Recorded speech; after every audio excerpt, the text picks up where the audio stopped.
This is a crazed lunatic full of hate, panic, chaos, and terror.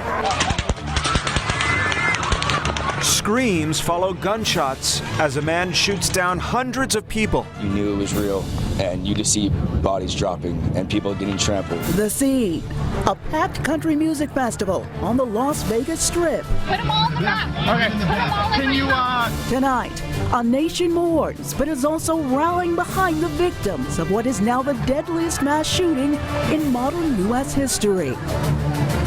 But it literally felt like it just continued for 20 minutes straight. And every time there was a break, we ran and we ran. And I still wasn't even sure if it was actually bullets until one of the times we paused, our friend was like, the guy next to us got shot. An emotional recounting of the terrifying events of last night. That young woman, also a nurse, and she stayed on the scene to help victims. This is now the deadliest mass shooting in U.S. history. Here's what we know right now. There are at least 58 people dead with more than 500 injured. Authorities expect that number of deaths to grow. The identity of the gunman, 64-year-old Stephen Paddock. Police say he took his own life. Officials tell us Paddock has no known terrorist connections, but ISIS, without offering any evidence, has claimed responsibility for the attack, calling Paddock a, quote, warrior who converted to Islam several months ago. The FBI is skeptical of that claim and coordinating with allies overseas as part of their investigation. Dana J. with our sister station WOFL in Orlando spoke with Paddock's brother today.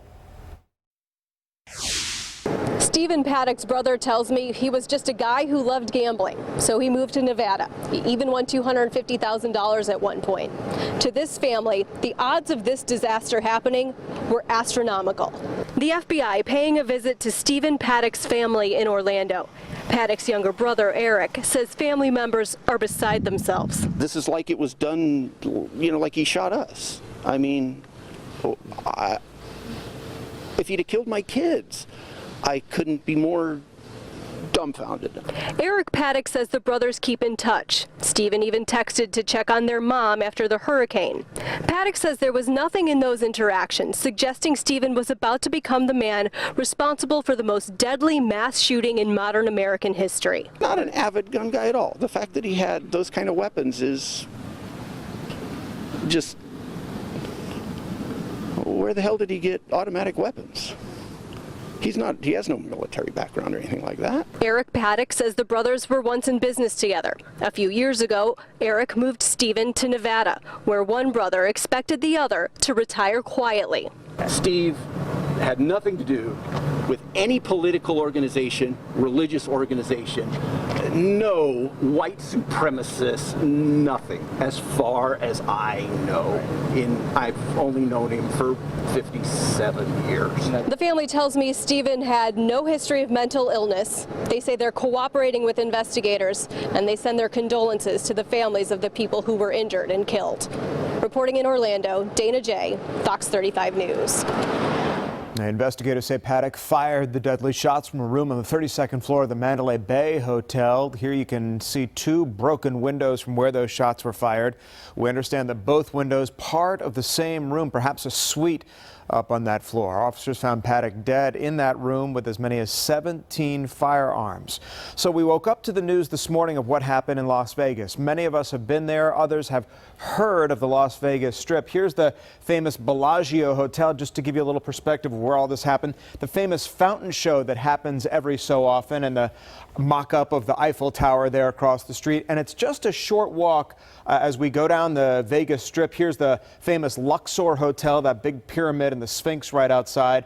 And attached to that is the Mandalay Bay Hotel, and right where those shots came from. And they came from right around this area here and down to the concert venue. That stretch is only about 400 feet from the entrance of the Mandalay Bay down to the concert venue. And you see that there was very little opportunity to folks to egress out of that space. Las Vegas, a very intimate setting here, as you only have the strips and the hotels and the venue there on either side of the road. Particularly relevant when we look at the events that unfolded last night and that proximity only aiding that shooter. And here are some of the sounds from last night. Most of the people there thought the gunfire was fireworks. It wasn't until the music stopped that people really began to understand what was going on. That's when thousands of people began to run for safety. You just see bodies dropping and people getting trampled, and it's one of the craziest things. I saw people in front of me get hit with bullets. Your heart is racing, and you're thinking I'm gonna die. I'm gonna get hit. I'm gonna die. The White House honored the victims today with a moment of silence. President Trump and the First Lady stood silent on the South Lawn alongside Vice President Pence, his wife, and administration employees. Now, this came just a few hours after President Trump addressed the nation about the Las Vegas attack. We cannot fathom their pain. We cannot imagine their loss. To the families of the victims, we are praying for you. And we are here for you. And we ask God to help see you through this very dark period. And the president will travel to Las Vegas to meet with victims and first responders on Wednesday. Well, Deidre, country music star Jason Aldean was on stage performing when the attack happened. The Macon native has expressed his condolences to the victims of the attack. Back here at home, Aldean's hometown is grieving alongside him. We've had a Fox 5 crew out of Macon all day, and folks there say that they're devastated by the news.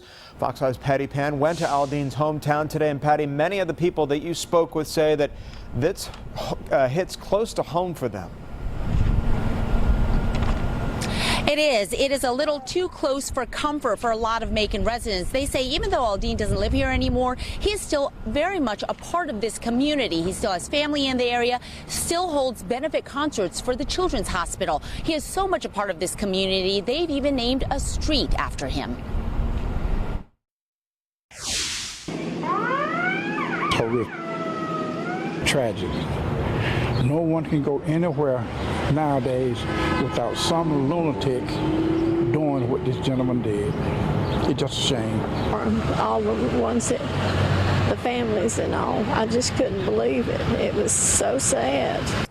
The city of Macon, Jason Aldean's hometown, stunned and speechless when news broke of a mass shooting at his country music festival concert Sunday night. The shooting in Las Vegas is now being called the deadliest in U.S. history after gunmen opened fire on the masses of people. We're all praying for him. We're all praying for the souls in Las Vegas. That's about all we can do, is pray. Prayers are with them and with him as well.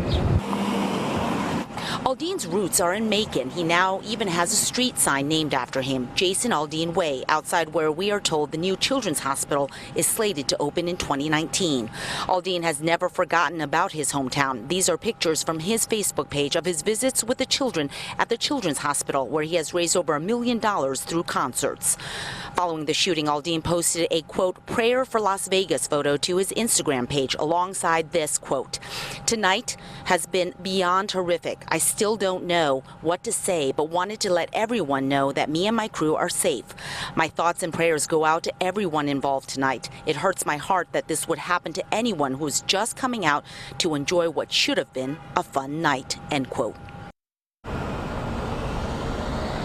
Again, this community numb and shocked that something like this could happen, sending their thoughts and prayers. Reporting live in Macon tonight, I'm Patty Pan, Fox 5 News. So many people praying for healing tonight. Thank you, Patty.